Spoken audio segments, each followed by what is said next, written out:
Доброе утро, дорогие телезрители! На календаре 15 февраля, понедельник, и это утро мы проведем вместе с вами Дарья Анкехова и Степан Федоренко. Ну что, сегодня нас ждет очень много интересных новостей, свежие, актуальные только у нас. Также мы обсудим, работает ли в Якутске закон о тишине. Мы узнаем историю восстановления уникального автомобиля, а наш постоянный эксперт по садово-огородным вопросам Варвара Ивановна расскажет, как же правильно можно высадить микрозелень у себя дома. Ну и, конечно же, нас обязательно ждет бодрая утренняя зарядка и интересные гости. Ну а я напомню вам наш WhatsApp номер 8 914 273 44 88. На этот номер вы можете присылать свои какие-то интересные новости, может быть, поздравления своих близких, какие-то у вас события, интересные праздники. Мы обо всем расскажем. И также скажу, что у нас появилась страница в Инстаграме «Утро Якутии». Подписывайтесь. Ну а начнем мы по традиции с прогноза погоды. Дарья, тебе слово. Сегодня в центральных улусах температура воздуха составила минус 25-27. В Заречье минус 24, минус 32. В южных районах минус 31, минус 32. В Вилюйской группе минус 31-35. В Нижнеленских районах 29-31 ниже 0. В западных улусах минус 34, минус 39. В Колымо-Индигирской группе улусов 25-44 ниже 0. В Янских улусах 30-33 со знаком минус. На северо-западе минус 27, минус 36. В Якутске в 6 часов утра температура воздуха составила минус 27 градусов, атмосферное давление 758 миллиметров ртутного столба. Ветер штиль. Сегодня днем ожидается небольшой снег, ветер западный 1,4 метра в секунду. Температура воздуха составит минус 21-23.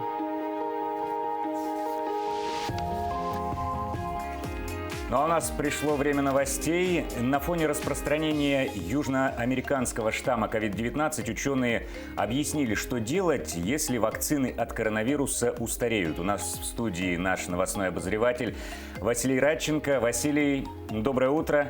Что на этот счет говорят вирусологи? Да, доброе утро, коллеги, доброе утро, Якутия. Вирусологи говорят, что в этом никакой проблемы нету, опасаться нечего. Будет создана новая вакцина, точнее, как будет создана она не заново, а обновлена, и новые штаммы войдут в нее. Ну а теперь к другим новостям.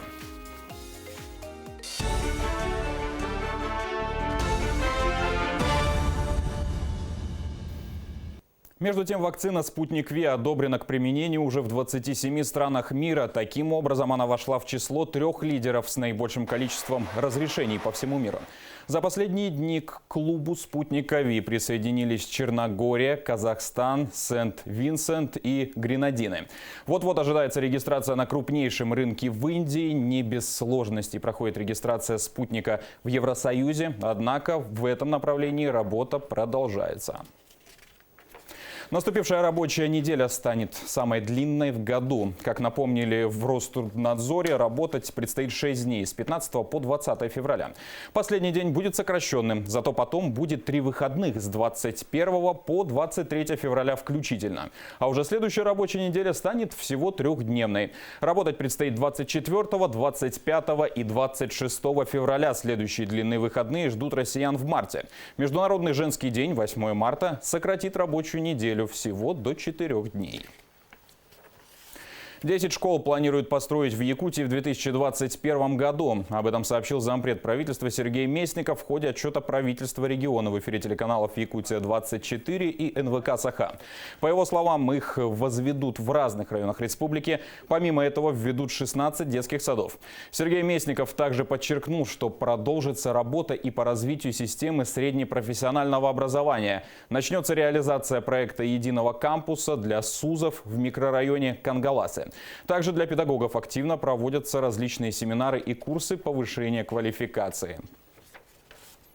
Более 65 тысяч кубометров снега вывезено на полигон в Якутске. Его доставляют со всего городского округа, Якутдорстрой, управы города, управляющие компании, а также частные лица. Об этом сообщили в мэрии города. Накануне закончилась первая неделя трехмесячника благоустройства и очистки. Снежный полигон оснащен 4 степенями фильтрации для того, чтобы талая вода в последующем не содержала мусор. Теплые остановки в столице Якутии намерены оснастить оповещателями о прибытии автобусов. Об этом также сообщили в мэрии города. Оборудование будет установлено для того, чтобы пользование общественным транспортом стало удобнее, в частности для незрячих и слабовидящих пассажиров, говорится в сообщении. Для этого доработают и программу «Умный транспорт». Кроме того, оповещатели появятся и в салонах самих маршрутных автобусов. Победителей чемпионата по настольным играм определили в Якутии. В спортивном комплексе «Мадун» завершился лично командный чемпионат среди мужчин, женщин и ветеранов. По итогам 4 видов в первой группе чемпионом стал Уалан Аконешников из Якутска. Большая конкуренция была среди женщин до 1981 года рождения. В этой возрастной группе победу праздновала Нюргуяна Данилова из Верхневилюйского района. Во второй группе лидировали спортсмены из Намского и Верхневилюйского районов. В третьей группе чемпионами стали сунтарцы. В командном зачете уверенную победу одержала команда из Вилюйского района. На второй позиции расположилась команда из Сунтарского. На третьем спортсмены из Якутска. Всего в чемпионате приняли участие 120 игроков из 13 команд.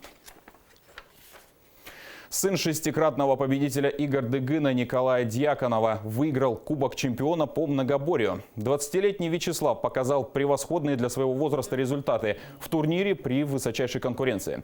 Он стал 5-м в прыжках, 1-м в якутской вертушке, 14-м в масс-рестлинге, 9-м в стрельбе из лука, 3-м в беге, 8-м в хапсагая, 5-м в перетаскивании камня. Именно последний вид стал решающим. У Вячеслава Дьяконова было 40 очков, и он шел 2-м, уступая Леониду Филиппову 4 очка. В заключительном соревновании он занял 5-е место, пройдя 173 метра, а Леонид Филиппов прошел 110 метров, став 12-м. К этой минуте у меня все. Передаю слово коллегам.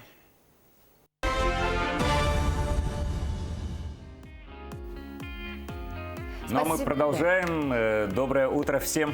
Степан, знаешь ли ты название российского города, который после 15 февраля 2013 года, именно его название стали заучивать иностранцы? 2013 год, 15 февраля 2013, я только школу закончил, я не интересовался городами.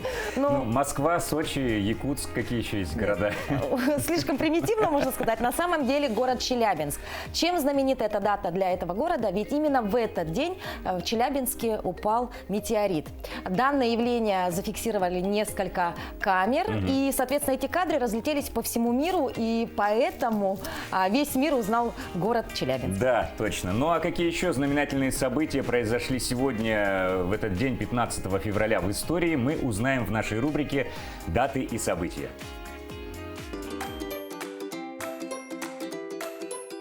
Сегодня День памяти о россиянах, исполнявших служебный долг за пределами Отечества. Памятная дата установлена в честь 15 февраля 1989 года, когда завершился вывод советских войск из Афганистана. Сегодня также Международный день борьбы с раком у детей. 15 февраля – Сретение Господне. Это христианский праздник в православии, католицизме и некоторых протестантских конфессиях.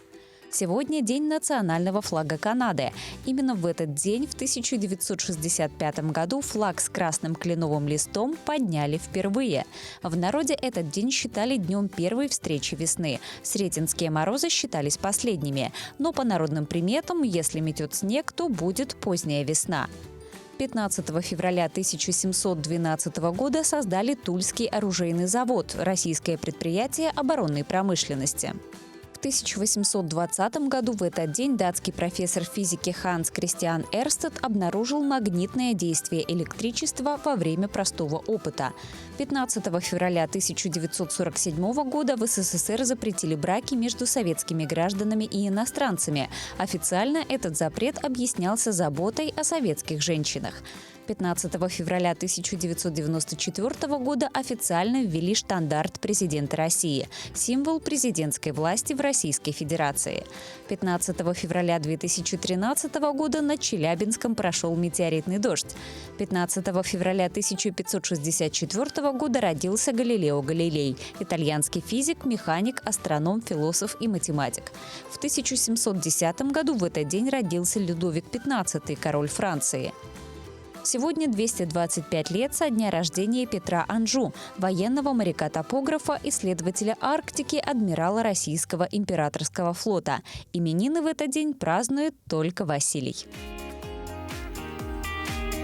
Замечательные даты, и мне очень нравится эта рубрика, потому что, редко бывает обращаешься к календарю, да, а здесь нам с помощью наших коллег мы можем знать, что же было в этот день. Да. Да, много лет назад или, допустим, недавно совсем. Степ, есть ли какие-то у тебя вещи, которые тебя прям раздражают или могут вывести из себя? Ну, есть, конечно, у каждого человека можно вывести из себя, даже такого, как я. Но самое, что выводит, это, конечно, выходной день, и с самого утра, там, часов с 7-8, это начинают делать ремонт соседей. Это очень, конечно, выводит из себя. Действительно. Да. У меня, кстати говоря, вот совсем недавно я тоже столкнулась с такой же проблемой. Часов с 7 утра начинают стучать, а ведь существует закон, по которому шуметь можно только в установленное время. Да, я слышал об этом законе. Кстати, а давай пошумим с тобой? Прямо здесь, в студии. Мне кажется, у тебя получится это лучше. Но смотри, я, значит, здесь поинтересовалась и узнала о такой программе, как шумомер. То есть можно скачать это в свое мобильное устройство и, соответственно... Измерить шум. Шум. Да. Вот я тебе предлагаю пошуметь, а я попробую протестировать данное приложение.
То есть 80 децибел – это примерно как оживленная улица, либо будильник. это примерно как я пою, да? Так, я думаю, если бы мы Да, нет, опробовали... конечно, если это сверло упереть в бетон и начать именно... Вы знаете, максимальный здесь показатель – это 180 децибел, это взлет космического корабля. Страшно представить даже, что это такое, да? Но а как же повлиять на шумных соседей? Каким образом можно проводить замер шума? А самое главное, какое наказание может постигнуть тех, кто шумит в неустановленное время? Об этом мы поговорим с Георгием Игнатьевым. Это заместитель начальника отдела санитарного надзора, лицензирования и регистрации управления Роспотребнадзора по Республике Саха-Якутия. Он с нами на связи. Доброе утро. Доброе утро, Георгий. Доброе утро. Ну что, давайте зададим вот те самые наболевшие вопросы многих телезрителей. Какие полномочия имеет управление Роспотребнадзора по республике по контролю за уровнем шума? И вообще, какие виды шума существуют? Роспотребнадзора при обращении граждан на шум от систем инженерно-технического обеспечения, жилых зданий, систем вентиляции, кондиционирования, оборудования, размещенного в жилых зданиях, нежилых и общественных помещениях, выдает предписание своему подведомственному учреждению на проведение лабораторных исследований уровня шума на соответствие требованиям санитарных норм. Шум делится на естественное, искусственное, постоянное, непостоянное. Вот вкратце все. Георгий, а вот скажите, вот мы вот сейчас в студии тут тестировали шумомер, который скачали из магазина, да, телефонного.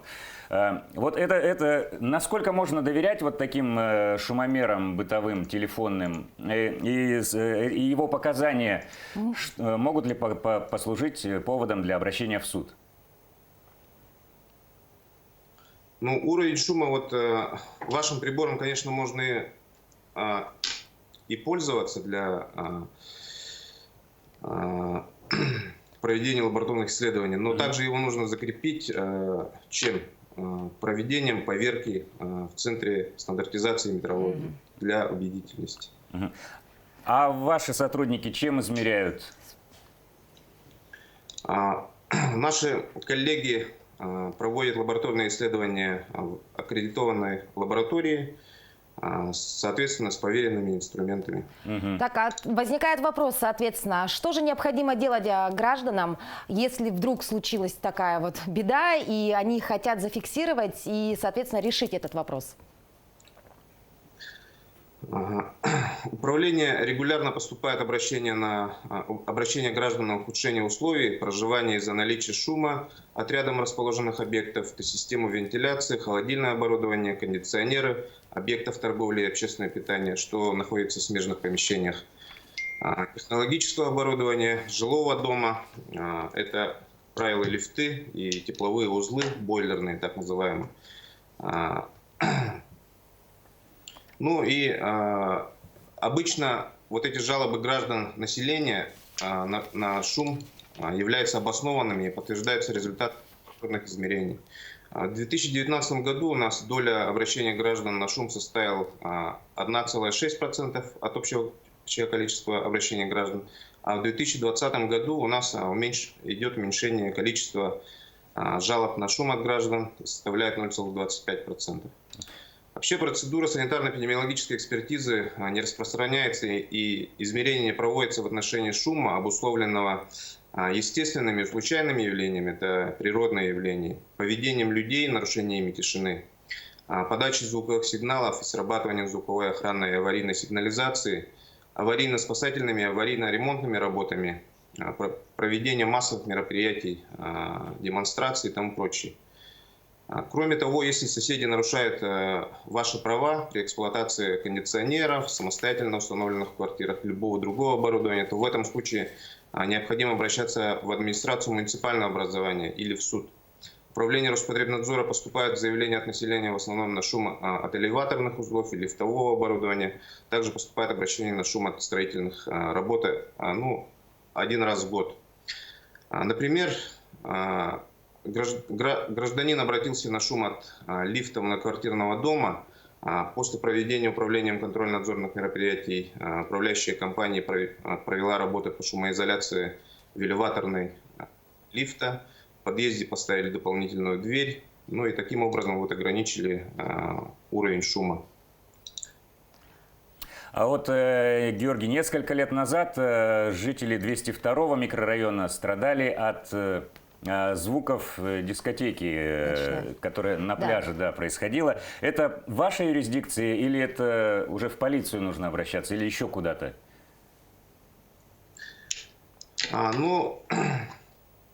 На сегодняшний день замеры, лабораторные исследования на источника шума от такого оборудования мы проводим.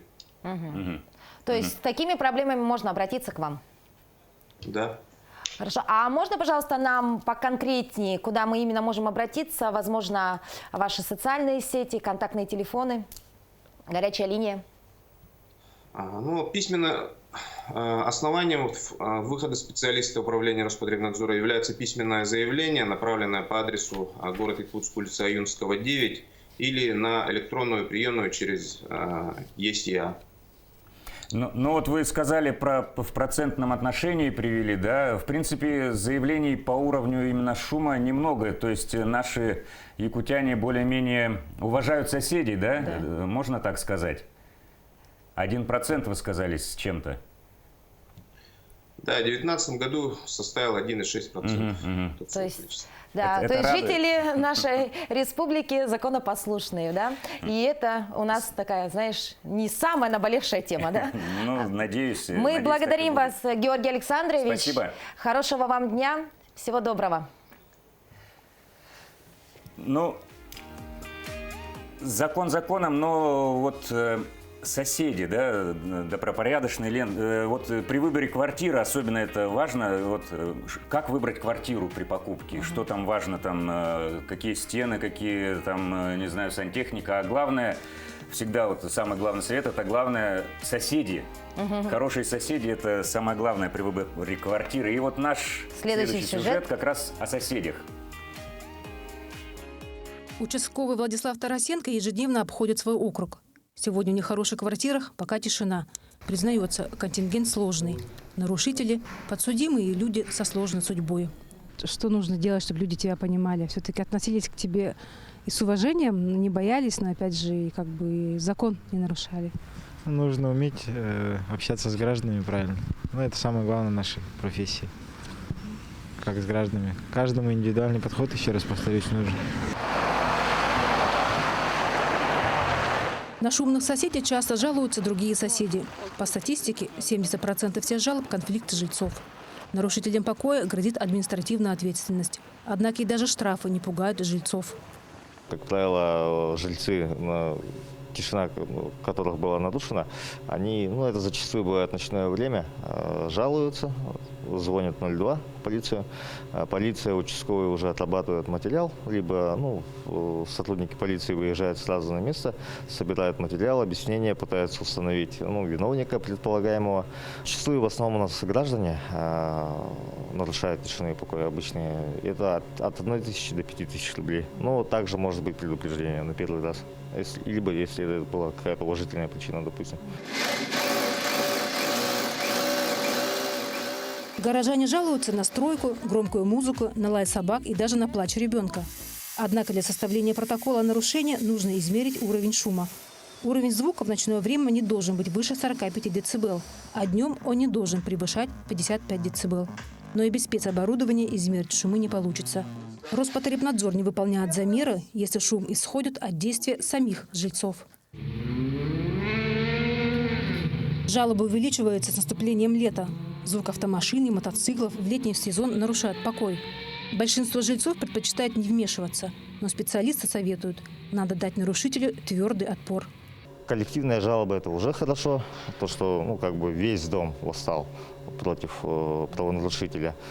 Желательно, конечно, всех опросить, поквартирный обход провести, полностью всех опросить, все обстоятельства, чтобы это имело вес в суде уже. Потому что понятно будет, что они здесь у нас вину не признают и будут обжаловать в якутском суде, а потом и до Верховного в апелляционном порядке. В таком случае тоже нужно... От жильцов хотел бы попросить, самое главное, это фиксировать по возможности нарушения, потому что одних слов бывает мало. Каким образом фиксировать? Банально можно даже просто на телефон, если в коридоре какая-то возня происходит, тоже выйти, заснять. Это будут доказательства, может быть, и косвенные. Можно подойти даже к гражданину. Здравствуйте, почему вы шумите время столько-то, столько-то, сегодня такой-то день, вы сейчас мне мешаете. Психологи отмечают проблемы в общении. Защита личного пространства приводит к скандалам. Но следует помнить, шумный сосед не означает плохой. Мне кажется, от воспитания очень много зависит. Мы должны с детства воспитывать уважение друг к другу, относиться уважительно друг к другу. А закон должен работать, вы правильно сказали. Когда попадаются люди неуменяемые, и никакие воздействия не действуют, и права человека на его жизнь. Потому что у нас с жизнью? Человек приходит с работы, он хочет отдохнуть. У него маленькие дети, его надо уложить спать. Вот его нарушаются права, тут, конечно же, если это регулярно, это системно, то, конечно же, должен работать закон. Якутске уже есть положительные примеры хорошего добрососедства. Вот, например, в этом доме по улице Некрасова, 6 никогда не нарушают закон о тишине. Почему? Потому что сами жители определили свой порядок. О, опять мимо лежит у нас. Так, опять. Артем Некрасов – электросварщик по профессии, а староста по призванию. Ему удалось найти компромисс. Борьба за единственный дом сплотила соседей. Друг другу помогать. Да, ничего, у нас никаких проблем нету. У нас после 10 никаких музык нету. Ну, все хорошо. Все тут. Дрелью тут Нет, дрель нету. Соседи вместе решают коммунальные проблемы, проводят субботники и следят за чистотой не только двора. Если какое-то мероприятие, и человек был, соседи были довольно спокойны все это время, то как-то скачается все, прощается, понимаем. Люди не всегда такие буйные. Бывает то, что заедут, какую-то квартиру здесь сдавали, были буйные, разговаривали с ними, они успокаивали, все хорошо. А надо все обговаривать, надо доложить свою точку зрения до человека. Взаимоотношения между соседями очень важно. Это самая главная роль. Да? Какой бы ни был человек, да, там, или какое бы у него настроение было, все равно мы друг к другу относимся трепетно. Год назад аварийный дом по улице Некрасова, 6 включили под снос. Жильцы ждут помощи, но пока тишина. В одном они твердо уверены: если в доме что-то случится, поможет только сосед. Ирина Григорьева, Джулс Григорьев, Якутск. Да, вот хорошо сказал один из героев сюжета. Закон законом, он должен работать, это понятно, но главное дружить с соседями. Действительно, а мне понравилась фраза из сюжета, что шумный сосед не значит сразу плохой сосед, да? Поэтому, мне кажется, все решаемо, главное обсуждать это и разговаривать, и, мне кажется, тогда такие моменты, они все решаемы. Да. Ну что, Степ, скажи, пожалуйста, вот по поводу утреннего такой энергии, знаешь, у нас сегодня есть хорошая, замечательная новость для наших зрителей, потому что мы готовы объявить результаты конкурса, который был объявлен на прошлой неделе. Конкурс назывался «Фото Валентинка», и, соответственно, он был посвящен, конечно же, Дню Святого Валентина. Результаты конкурса уже есть, и мы спешим поздравить. Да, много очень пришло к нам картинок интересных, оригинальных, поздравлений. Вот вы сейчас их видите, некоторые из них на экране на своем. Особо хочется отметить одну Валентинку из города Алекминска от семьи Тарасовых. Видео поздравления прислала супруга своему мужу. 21 год они прожили вместе, и очень-очень трогательное видео поздравления. К сожалению, оно довольно длинное, мы не можем его показать в эфире, но отметим семью Тарасовых из Алекминска. Также хочется отметить девушку Марианну Ефремову, которая прислала фотоколлаж в виде сердца из фотографий своих жизней. 8 лет они знакомы с мужем, пишет Марианна, и поженились только после 8 лет знакомства. И Марианна советует молодым не терять времени напрасно, сразу бежать в ЗАГС, потому что за 8 лет можно было столько всего сделать с мужем. Ну и победитель нашего конкурса – это девушка Надежда, которая прислала фотографию, мы ее назвали «Снежное сердце». Вот оно, «Снежное сердце», обратите внимание, да, вот прямо сейчас вы можете увидеть эту работу, да, ну, мне кажется, это практически произведение искусства. Да, это очень красиво. И, дорогая Надежда... Это наш знаменитый северный фонтан из кипятка, который в форме сердца сделала Ну что, уважаемая Надежда, свяжитесь, пожалуйста, с нашей редакцией, потому что мы спешим подарить вам вот такой подарочный сертификат в одну из ювелирных компаний нашего города. Я думаю, приятный презент. Может быть, выберите себе какое-нибудь сердце, да, уже, ну, в виде ювелирного украшения. Надежда, мы ждем обратной связи от вас. А также, дорогие телезрители, хотелось бы напомнить, что работаем мы в прямом эфире, и мы всегда будем рады той самой обратной связи от нас. Вы можете принимать участие в нашем эфире очень просто. Для этого есть Инстаграм-страница наша, это «Утро Якутии». И, конечно же, у нас есть WhatsApp номер. Вы его видите прямо сейчас на экране, номер 914-273-44-88. Ну, а мы прерываемся на рекламу.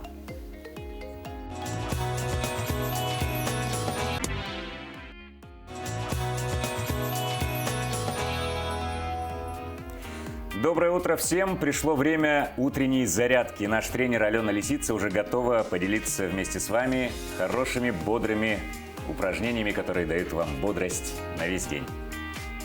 Доброе утро, республика! Ну что, начнем нашу зарядку? Упражнение номер 1. Становимся в положение планки, спина прямая, положение рук на локтях. Поднимаем правую руку в сторону, затем левую, каждый раз при этом выполняя выдох. Данное упражнение выполняем в течение 20 секунд.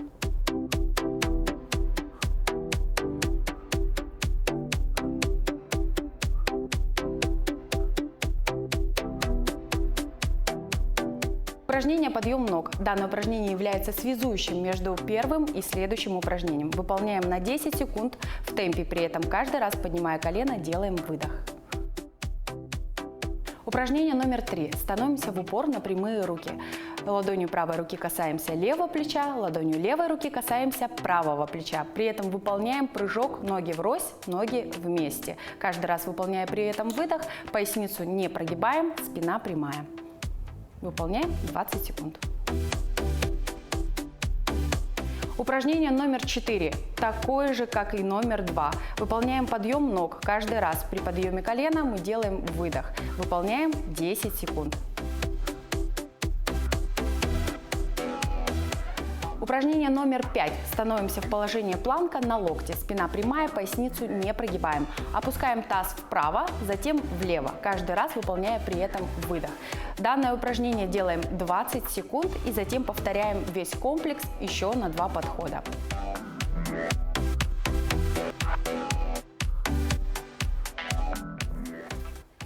Ну все, на этом наша зарядка закончена. Всем хорошего дня! Спасибо, Алена. Ну а мы еще раз желаем вам всем доброго утра. Ну а с нами вновь Василий Радченко, и мы ждем от него новостей.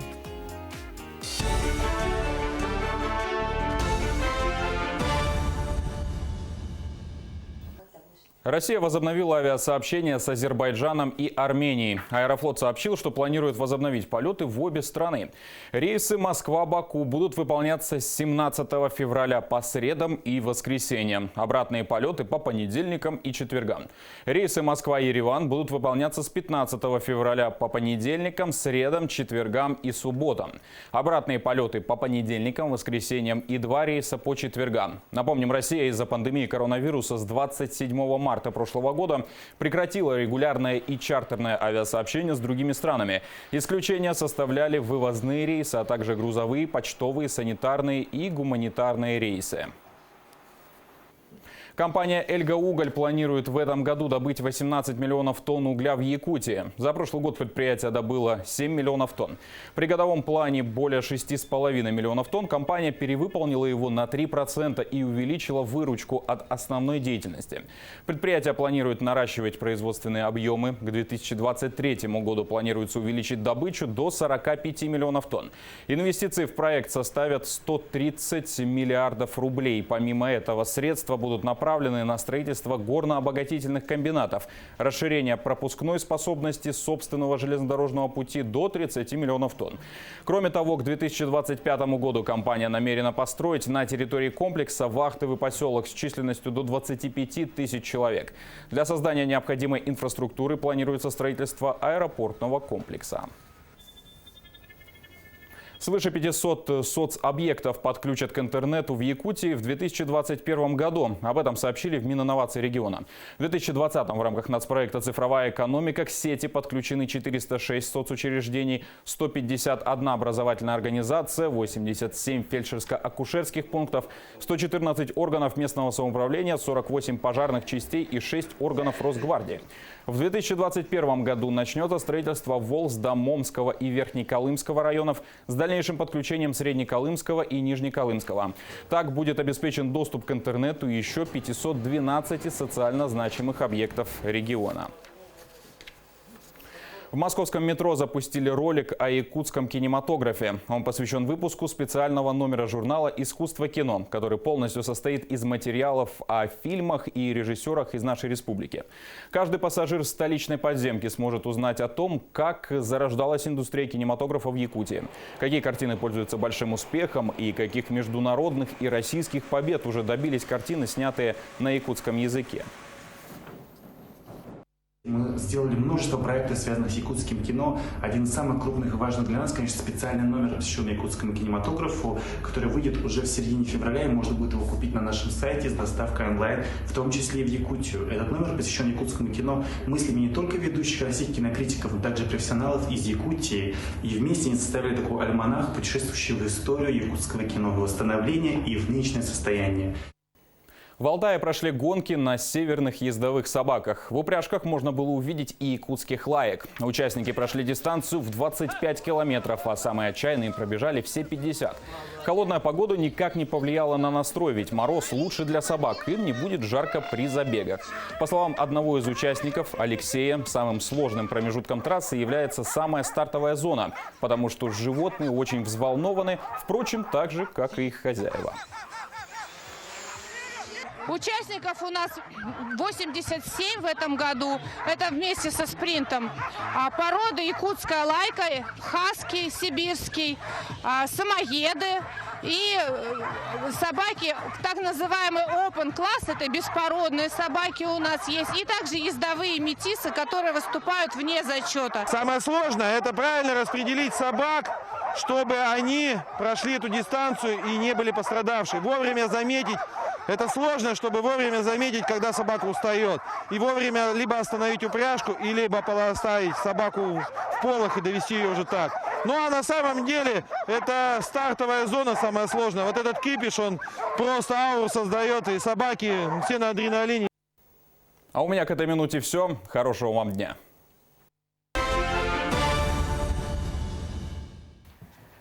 Вы продолжаете смотреть эфир программы «Утро Якутии». С вами по-прежнему Степан Федоренко и Дарья Анкехова. Степ, у тебя есть автомобиль? Ну да, у меня есть автомобиль. У меня не просто автомобиль, у меня это мой лучший друг, мой преданный товарищ, мой верный конь. И еще много-много-много красивых сравнений могу подобрать к своему автомобилю. Скажи, а как ты относишься к истории российского автопрома? История богатая у российского автопрома. История. Что-что, а история есть у нас. Ну, и ты интересуешься ей или пока для тебя это не очень интересная тема? Ну, интересуюсь. Я даже пробую восстанавливать там «Волгу». У меня есть там от отца осталась машинка «Волга». Я пытаюсь ее восстанавливать по мере силы и времени, главное. Очень много времени уходит на это. Ну, значит, следующая рубрика специально будет для тебя, потому что в рубрике «Истории вещей» сегодня мы поговорим об энтузиастах из Якутска, которые буквально из металлолома собрали и воссоздали легендарный автомобиль ГАЗ-М1. Внимание на экран. Автомобиль ГАЗ-М1 выпускался в Советском Союзе по лицензии американского завода Ford. В Якутске таких машин было штук 60 или 70, в основном в гараже обкома и горкома партии. Конкретно этот экземпляр в 50-х годах попал на свалку, где и пролежал без малого полвека, пока его не обнаружили энтузиасты и не взялись за его восстановление. Целый год любители автостарины и студенты автодорожного факультета трудились над возвращением автомобиля к жизни, который на тот момент представлял из себя металлолом с дверьми и капотом. Все запчасти искали по миру, по окрестным дворам, дачам и гаражам. Особо редкие детали приходилось заказывать в других городах за очень большие деньги. И так, с миру по нитке, машину восстановили до ходового состояния. В 2018 году случилось главное событие. Автомобиль наконец-то покинул гараж и принял участие в параде, посвященному Дню Победы. Сейчас автомобиль ГАЗ-М1 является экспонатом музея ретро-техники. Ох, замечательно, обожаю вот такие вот прям машины. Ну что ж, мы продолжаем. Львы, скорпионы, рыбы, девы и все другие животные. Садитесь поближе к телевизору. Сейчас мы узнаем, какой будет ближайшая неделя, по мнению астрологов.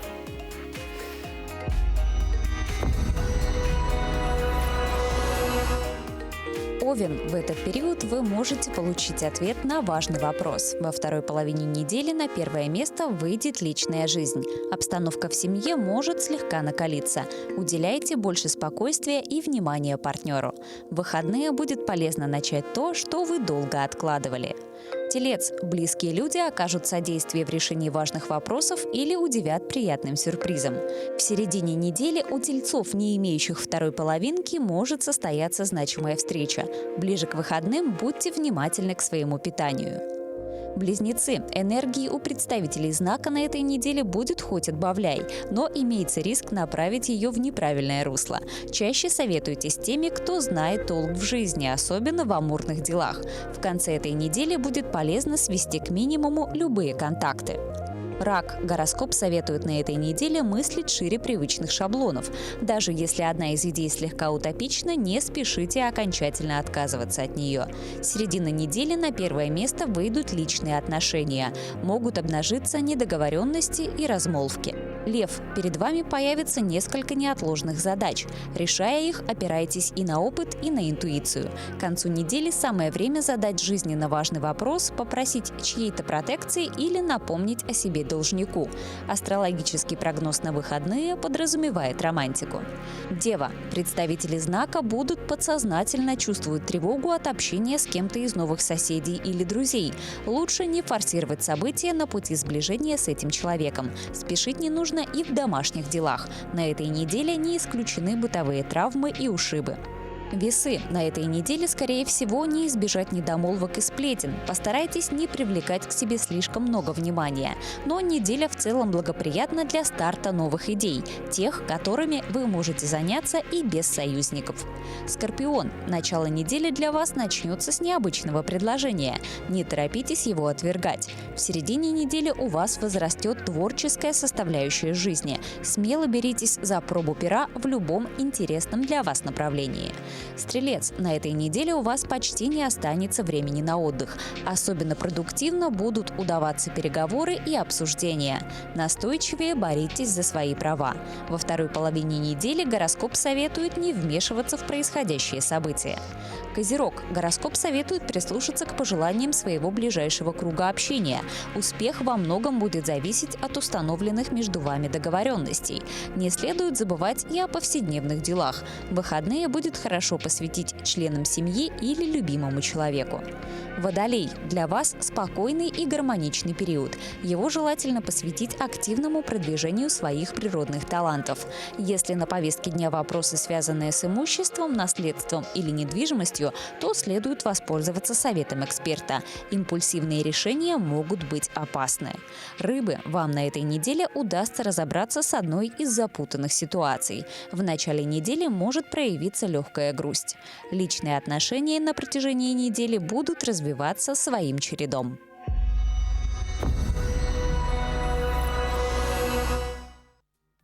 Сегодня в России отмечается День операционной медсестры. От слаженной работы именно этих специалистов зачастую зависят жизни пациентов. И сегодня у нас в гостях Любовь Соболевская, старшая медсестра операционного блока педиатрического центра Республиканской больницы номер 1 Национального центра медицины. Здравствуйте. Доброе утро. Доброе утро. Скажите, пожалуйста, сколько лет вы работаете в медицине и сколько из них вы работаете именно операционной медсестрой? Ой, я работаю в медицине 40 лет. Как я пришла в 80-м году в детскую республиканскую больницу работать операционной сестрой, так я и работаю по сегодняшний день. Из них где-то уже около 30-28 лет я возглавляю свое отделение, работаю старшей операционной сестрой. Все время в Якутске, да? Да, да. Угу. Говорят, что операционная сестра – это элита. Что хирурги на сложных операциях предпочитают, чтобы ассистировала именно опытная медсестра, чем неопытный врач. Это так? Да, конечно. Конечно. От опытной медсестры очень многое зависит во время операции. И хирургу, конечно, проще и лучше стоять с опытной сестрой, чем с молодым специалистом, потому что опытная сестра, она знает очень много. Она, вы понимаете, не только помогает хирургу во время операции, это же еще техническое оснащение. То есть это подключение аппаратуры, процедуры и прочее. У нас, знаете, как доктора говорят, а где наша медсестра, если она в отпуск ушла? А нету в отпуске. А как я буду? Я же не знаю, как подключать, там, что включать и прочее. Саша же все это делала. В этом плане, конечно. Практически дополнительная рука у хирурга. Да. Без вас никак? Нет, и потом хирурги у нас любят стоять с одной сестрой, к которой уже привыкли. Конечно, это... А что бы вы назвали самым сложным в вашей работе, вот если честно? Вот все равно же это великий труд, это одна не из самых легких работ, верно? И вот самое сложное в вашей профессии?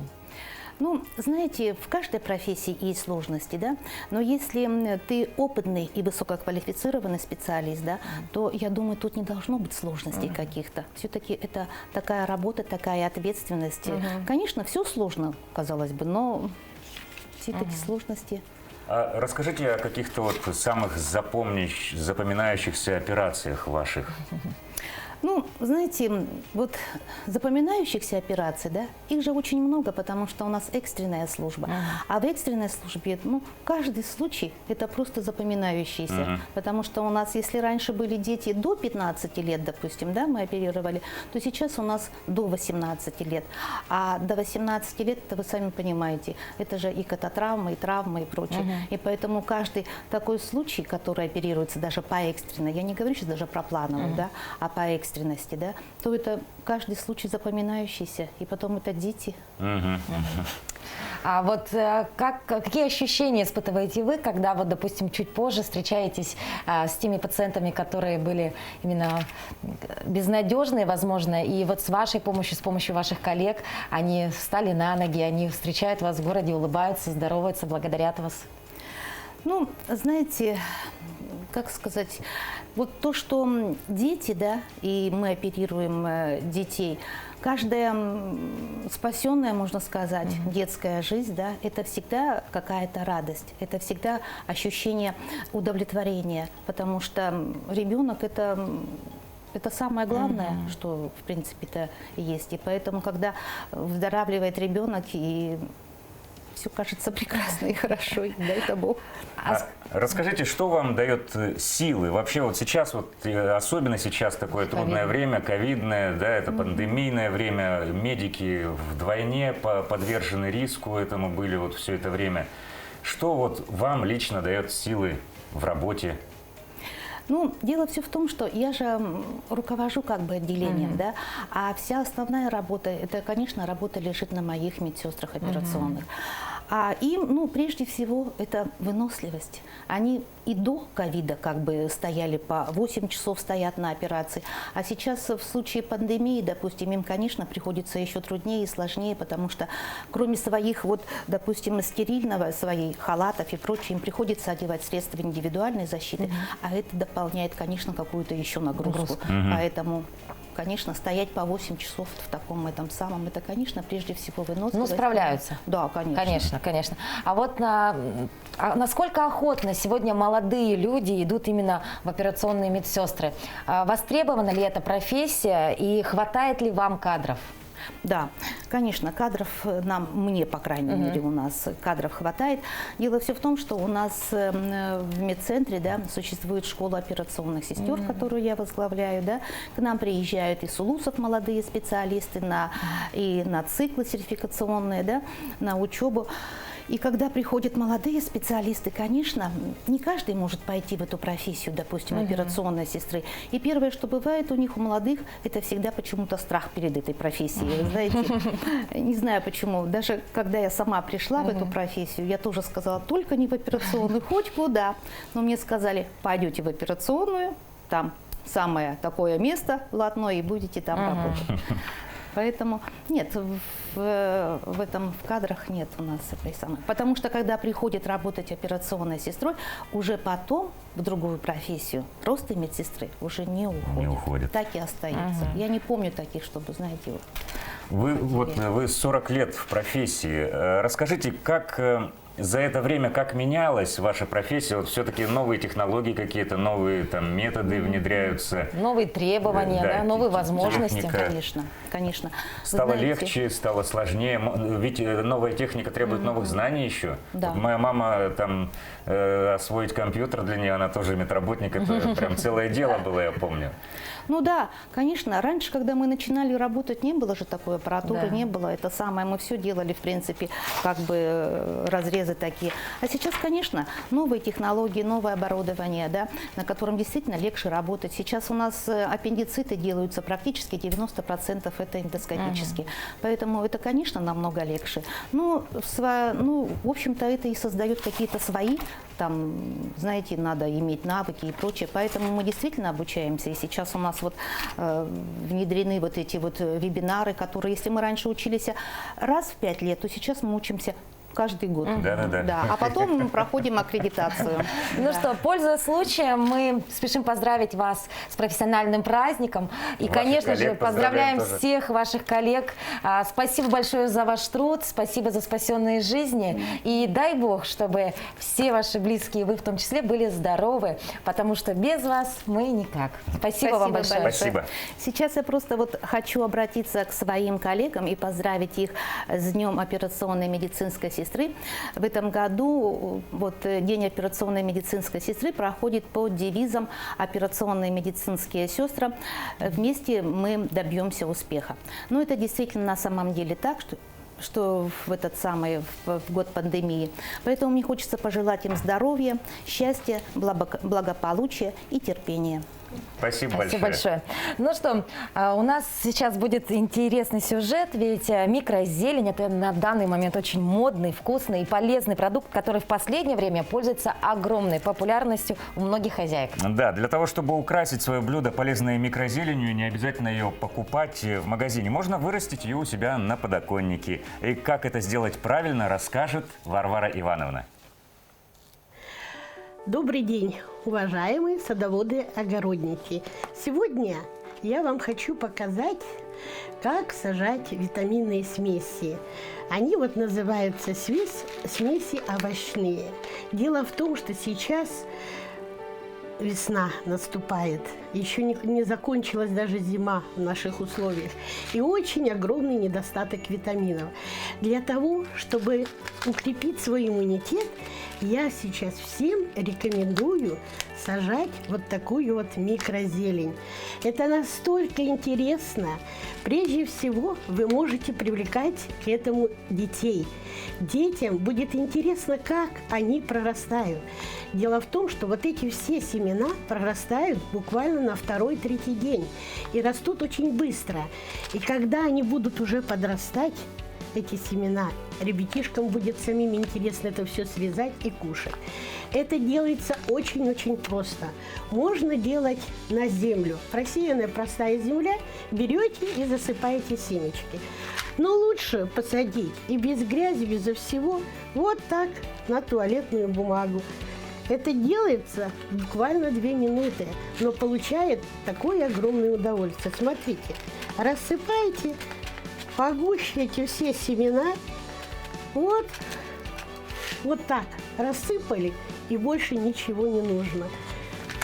Чуть-чуть еще, если совсем не промокшие, то вот полили. Вот и все. Смотрите, и эти все семена, я говорю, прорастают буквально на 2-3 день. Делайте погуще. Эти семена, вот, есть всякие разные. И горчица, и редисы, и базилики. Какое вам нравится, вы выбирайте и сажайте. Вот смотрите, какие они в пророщенном виде. Срезать нужно, когда только 2 листочка. Тогда они более ценные. Когда уже подрастают, то тогда у них уже меньше витаминов. Вот эти вот такие вот уже, это большие, это переросшие. Поэтому сажайте, вернее, срезайте, когда они совсем-совсем маленькие. Сажайте каждые 2-3 дня. И у вас постоянно будет на кухне вот такая зелень. Можно еще брать чеснок на рынке, который из Казахстана, который вот крупный, большой. Смотрите, я его посадила, просто посадила в водичку. и он у вас будет расти. Вы это все добавляете и делаете смесь. И эту смесь вы можете добавлять хоть куда. В любые кашки утром, деткам давать, просто на хлеб, на масло положить. А я делаю еще по-другому. Вот я вам рассказала все про микрозелень, да? Как ее сажать каждые 2-3 дня. Но еще дополнительно хочу сказать свой секрет. Смотрите, простое сливочное масло, которое мы кушаем каждый день для того, чтобы не мерзнуть. И оно тоже полезно. Ну, не в маленьких дозах, конечно. Я в это масло просто-напросто добавляю эту микрозелень. Добавляю проросший чесночок. Еще дополнительно делаю проросший лук. Все это смешиваю аккуратненько. Вот. И получается вот такое витаминное масло. Делаю бутербродики, и вся моя семья кушает. Чего и вам желаю. Всего самого доброго, приятного аппетита. До встречи! Спасибо большое, Варвара Ивановна, за полезные советы. Ну а мы продолжаем. Одновременное ношение 2 масок защищает от риска заразиться COVID-19 с эффективностью до 80-90%. К такому выводу пришли исследователи Центров по контролю и профилактике заболеваний США. В ходе эксперимента выяснилось, что одна тканевая маска блокировала 44%, а одна маска для медицинских процедур без завязанных петель удерживала до 42 аэрозольных частиц. И вместе 2 тканевые маски блокировали 92,5% частиц. Ну а сейчас давайте узнаем, как часто меняют маски жители нашей республики. Конечно, хотелось бы маску менять чаще, но раз в неделю, наверное. А в основном в кармане лежит. Ну, я знаю, что маски менять нужно каждые 2 часа, но я этого не делаю, так как маски надеваю только когда захожу в магазин. И выбрасываю их где-то в конце дня, когда уже проверяю куртку. То одну маску выбрасываю, на другую заменяю. На следующий день у меня новая маска. Я маску меняю по мере необходимости. Или через 2 часа. Маску я ношу постоянно. Когда захожу в помещения, общественные места, постоянно надеваю новую маску в целях своей личной безопасности. Стараюсь часто менять маску. Каждые 2 часа. Так как на работе я постоянно... Ну что ж, дорогие друзья, носите маски, будьте здоровы. И встречайте утро вместе с нами. Мы не прощаемся, увидимся. До новых встреч. Будьте здоровы. Всем удачного дня.